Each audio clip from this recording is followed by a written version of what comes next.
Hey everyone, welcome back to another episode of the Rent Prep for Landlords podcast. This is episode number 346, and I'm your host, Andrew Schultz.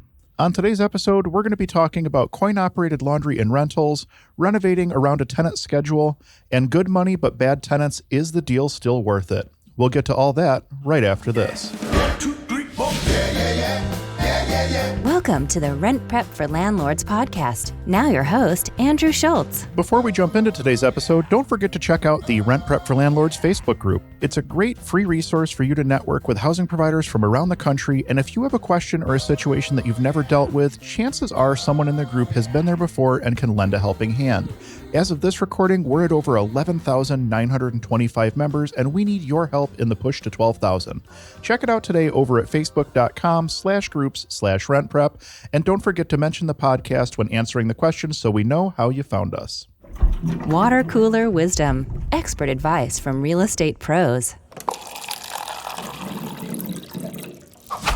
This week, we have two water cooler wisdoms for you. Our first one comes to us from the Rent Prep for Landlords Facebook group. This is a housing provider that's considering adding a coin-op laundry to their unit, and they're just looking for some advice on what others have done in the past. Let's go ahead and jump right in. Dear landlords, I operate a small rental company consisting of 4 studio or efficiency size apartments. I'm considering creating a laundry room space in the building or on the property with coin-operated washers and dryers. I'm wondering if the investment will be worth the benefit or profit. With 4 tenants on the compound, would this be a profitable endeavor? All landlords who have a laundry room space, how profitable or beneficial do you think it is? After considering the cost to construct the space and the increased water and electric bill, do you think it would be a worthwhile thing to do? And again, this one comes to us from the Rent Prep for Landlords Facebook group. So I think that there are a couple of different ways to look at a situation like this. First of all, coin-op laundry is a great opportunity to generate additional revenue on your units, but you have to have enough units for it to be a worthwhile venture, and that's kind of what the root of this question is. So essentially what you're going to want to do is run the math on this to see if it's going to be worth your while once you factor in the costs of either purchasing the machines or leasing the machines, what the additional utility is going to cost. And it sounds like you actually have to build out some kind of a space here to make this a possibility. So that obviously is going to factor into the cost of the entire project as well.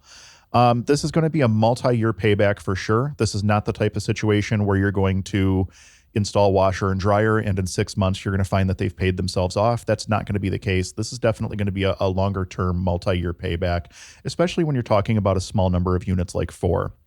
Obviously, as I'd mentioned, the more units you have, the easier it is for this to be a profitable venture, but the more units you have, the more equipment you're probably going to need as well. So that's something to keep in mind as well. I recommend, as you're going through and trying to determine what you're going to be making on the actual units themselves, I would recommend going to some of the local laundromats in the area and see what they're charging and for what capacity, for how long the machine runs in the case of a dryer or something like that. Kind of understand what's going on in the local market so that you know how to price yourself such that it's a benefit to the tenants to actually stop and do their laundry there on site as opposed to hauling it off site to use a laundromat somewhere else. Something else to keep in mind is that there are places out there that will do leased machines, but typically they're going to want a chunk of the profit, or they're going to want them in a busy area. They may say, all right, it's not worth it for us to place machines if you only have 4 tenants, or whatever the case may be. They're definitely going to have some interest in they're either going to want a chunk of the profit of every machine, or they're going to want some sort of a monthly fee for having the machines on property. The nice thing is, with the leased machines, typically speaking, you're not going to wind up being responsible for the repairs on them, which does occur more frequently than you would expect. Coin-op machines, they see a lot of abuse. So you're going to wind up doing some maintenance on them for sure. So you might be in a situation where if you do leased machines, you don't have to pay for that maintenance, which could be a benefit to you as well. And I know that I'd mentioned it earlier, but it does warrant repeating. You are going to need to have separate utilities for the machines. It's not like you can run this off of a tenant's gas and electric or something like that. You're going to need to have a house meter, more than likely a house gas or a house gas and electric meter, depending on what kind of an area you're in and if you have gas or if everything runs electric. You're going to have to account for that. You're going to have a house meter that you're paying for as the housing provider that these machines are running off of, so that it's completely separate from the tenant's usage. Obviously, that makes sense. It's very easy to say, but sometimes it's easier said than done when you're talking about running additional lines and things like that. So that's definitely a consideration to take into account as well. So over the years, we have had a couple of buildings that have had coin-operated washers and dryers in them. We've had great luck over the years with the Speed Queen equipment. Their commercial line of equipment is really a good quality equipment. We've had not very few, but we've had fewer issues with the Speed Queen stuff than some of the other things that are out there. They just seem to be built to last. They're built for the commercial market, and as such, they can stand up to the abuse of having a ton of laundry run through them over the course of time. So they also make coin-op devices that basically sit between the outlet and the machine to add coin-op capabilities to any washer or dryer. One thing that I would caution you on when it comes to that would be you are going to destroy a residential washer or dryer if you're trying to use it for a commercial purpose, such as, a coin-op laundry or something like that. They're just not going to hold up the way that a commercial unit would. So if you are considering that route of just using a normal washer and dryer and adding a coin-op function to it, you might want to reconsider it. I've not used them, but it just seems like the wear and tear on the machine is probably going to be too much. You're probably going to wind up destroying the washer and dryer before you ever see any kind of a return on it. So that's something to keep in mind as well. Flip side on this is if you're doing coin-op laundry, you do have the opportunity for theft. Obviously, coin-op machines do get targeted for people that are looking to commit petty theft crimes and things like that. Generally speaking, the amount of effort put into robbing a coin-op machine of its coins is worth less than the amount of coins that people will get out of the machine, but it happens pretty frequently. So that's something that you're going to want to keep into mind is the frequency with which you're emptying if you're using coins, or if you want to just skip the coins altogether and sell either like a prepaid laundry card or allow people to use like a credit debit card, something like that. There are some options out there to avoid the use of coins altogether.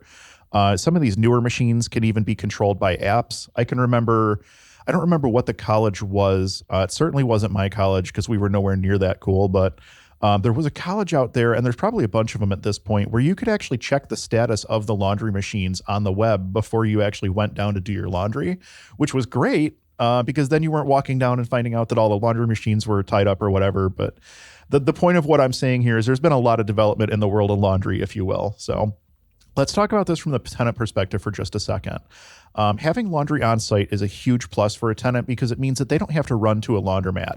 It's a huge, huge convenience, and it will definitely be one of those conveniences that tenants consider when they're thinking about moving or something along those lines, is having the convenience of that laundromat right there on site.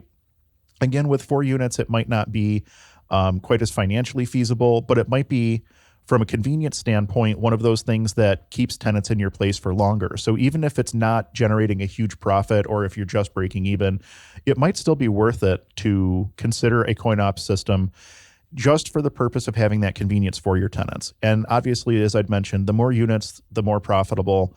The easier it becomes to make decisions like this. So it's definitely something to consider. It is a benefit to tenants. It can be a benefit to landlords as well. It can be a profit center to landlords as well, if it's set up properly and if you have enough people using the system, essentially. So no matter how you slice it, whether it's a profit center or not, I definitely think that it's worth considering. Just make sure that you do your math and understand what you're walking into before you jump in.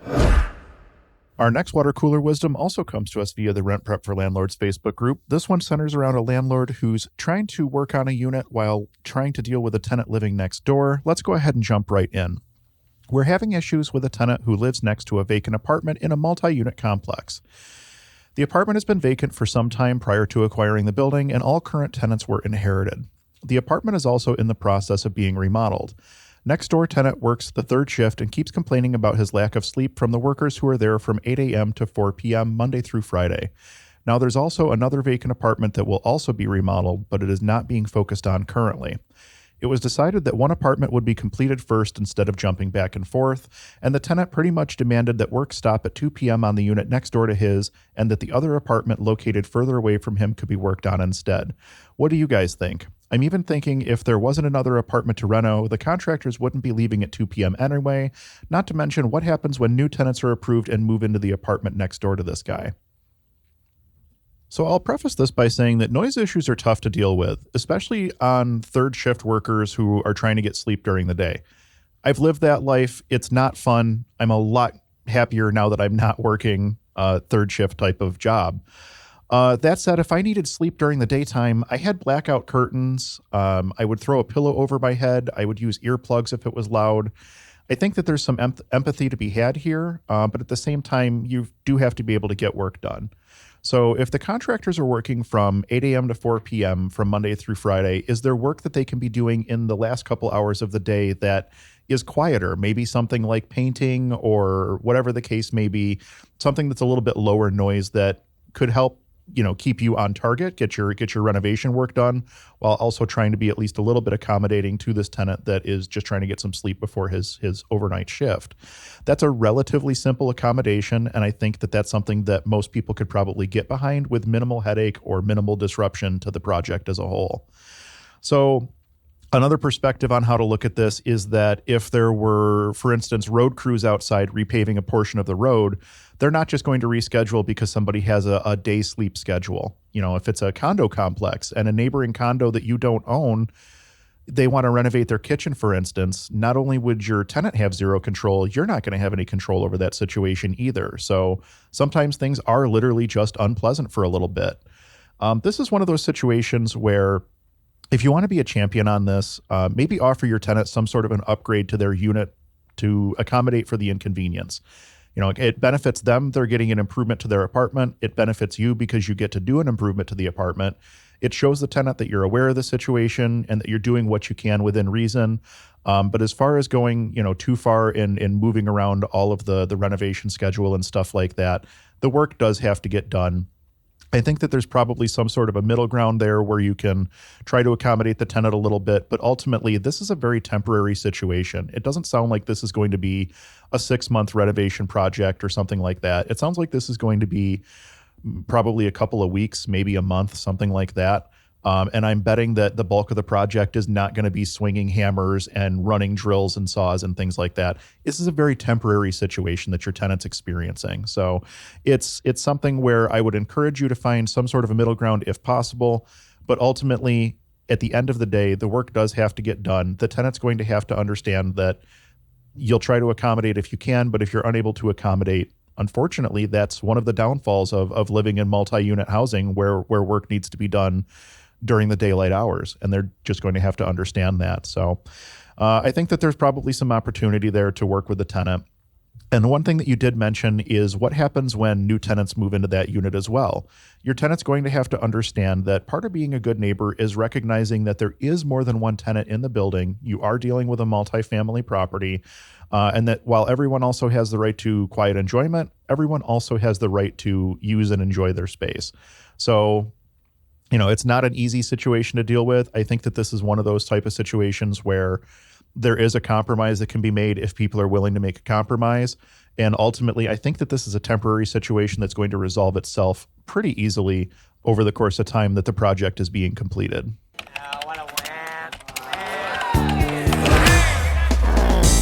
Quorum, where we scour the internet for ridiculous posts from landlords and tenants. Our forum quorum this week comes to us from the real estate investing subreddit. This is an interesting one talking about a deal that someone's looking at and the money's good, but the tenants are bad, and how to deal with a situation like that. So let's go ahead and jump right in. I made a post yesterday about trying to close on a 3-unit home that has a really bad tenant and didn't want to go through with the deal without them being removed. After sleeping on it, I'm thinking the deal is too good to pass up, even if I had to take on the bad tenants initially. The seller was trying to remove the really bad tenant before my interest in the home. The other 2 apartments are rented as well, with not exactly the most desirable tenants either, but all 3 apartments do need to be renovated. The cash flow is really good and will obviously be even better after renovations with better tenants moved in. The verbal agreement on the home is currently $120,000, and the mortgage with taxes and insurance will come to about $840 a month. All 3 apartments plus the detached garage are being rented at $2,360 total currently. It's in a good area, probably a B+ market. And after renovations, I should be able to get closer to $3,000 total a month for just the apartments, which is a really good return in my opinion. Is taking on the bad tenants now worth the headache for a deal like this? So there's a few pieces of information that are missing here that would really help me to give a really good answer to the question. We don't know, what state are you in? What are the current eviction protections in your area? How long is it going to take for you to kind of regain control of the asset? That's going to be a massive factor when you're looking at any deal right now. Doesn't matter if it's a single family with one tenant in it or, a 25 unit multifamily with a bunch of tenants. The current state of legislative affairs in whatever area you are in is going to factor into every deal that you're analyzing right now, because it's going to have an impact on your finances on that deal, from beginning to end. It can really have a severe impact on your finances if you let's use our 25 unit building as an example. You buy a 25 unit building, you find out that 7 of those tenants haven't paid rent in coming up on a year. That's definitely going to change the course of action on your property and how you analyze that deal. So my first recommendation here is tread lightly. Understand that every deal needs to be analyzed a little bit finer in today's market than maybe in the market of yesteryear, if you will. So as for analyzing the actual deal itself, we're kind of missing some information here as well, such as what kind of a down payment are you putting down? Or are you buying this thing cash? What are the actual taxes? What are the insurance costs? What are the renovation costs going to look like? The cost of utilities, et cetera. It doesn't sound like you've really factored anything in for, ongoing maintenance, management, or vacancy either. So the deal analysis here, I just simply don't have enough information to really analyze the deal on any sort of a level. Also, understand that the condition of the property when you purchase the property is not going to be the condition that you receive those units back when you do eventually get those tenants out of the units so that you can get into your renovation work. The tenants are very likely going to do more additional damage on their way out. And that's obviously going to increase the cost of your renovation budget. So that's something that you're going to need to take into account as well. From a management perspective, I can tell you that we've taken on several new clients in the last couple of months that have, quote unquote, trouble tenants, if you will. It's a very, very slow go trying to work with trouble tenants right now. It's definitely going to be challenging. It's definitely going to be trying. And it's up to you to decide if that management headache is something that you want to take on and if that deal is still going to be worth it to you. We've talked about on the show before, everybody has a little bit different investment criteria. If you're looking at this deal as a value add, a flip, if you will, you're going to come in, buy it at 120, repair the units, rehab the units, put new tenants in, and sell it for 240. Okay. Just for the sake of using that number for math. You're in a situation where, okay, you might be planning on a 6-month to 12-month turnaround on that project. Okay, if you have a situation where you can't remove a non-paying tenant for another 6 to 12 months after you acquire the building, your timeline is now 18 to 24 months to do that rehab, times 3 units in this instance. And who knows how long it's going to take to get each one of these units turned over, if you will, and ready for the flip. So if you're looking at it as a potential flip project, I think that this is probably one of those things that might kill the deal. If this is going to be a 20-year buy and hold for you, I think that in the long term, if you're getting a good deal now, it probably does still make sense to take on those management headaches, knowing that you're going to hold this property for the long term. And what you're dealing with is essentially, I use the term, we'll use air quotes here, but a short-term problem, if you will. So we don't really know how much longer eviction moratoriums and things like that are going to go on. We also don't know truly what the legislative landscape is going to look like at the end of everything that's going on right now. So that's definitely something to consider when you're analyzing your deals and trying to decide if you want to move forward with something that maybe it's borderline, maybe it's borderline, maybe it's not quite the perfect deal for you, but it might still be worth pursuing if you have a long-term outlook. RentPrep recently released their guide on how to prepare for an eviction hearing, which includes what to bring, what to ask, what to wear, and so much more. If you're currently gearing up for an eviction hearing, be sure to take a look at the eviction guide today by visiting the blog over at rentprep.com/blog. That pretty much wraps things up for this week's episode of the Rent Prep for Landlords podcast. Thank you all so much for listening. We truly do appreciate it. Our goal with the podcast is to help as many people as possible make educated decisions when it comes to real estate, and you can help us to reach that goal. If you heard anything in this week's episode or any of our other episodes that will help someone you know, please do us a favor and share it with them. If you're looking to get in contact with me, I can be reached over at whatsdrewup2.com. From there, you'll find links to everything going on with me over at Own Buffalo, as well as other projects that we're working on. We recently had a tenant move out in the middle of the night, and they left behind some real treasures for us to discover in their apartment. You'll find that video over on Own Buffalo's YouTube page, which is linked from whatsdrewup2.com. Take a look and don't forget to subscribe. If you're looking for top-tier tenant screening services, head on over to rentprep.com. There are multiple products to choose from, including a tenant-paid option. If you're over 50 doors, ask about enterprise-level programs and pricing. We've been enterprise users of RentPrep for years now, and it's definitely changed the way that we screen our tenants. Check that out today over at rentprep.com. Again, thank you all so much for listening. We'll be back in 2 weeks with an all-new episode you won't want to miss.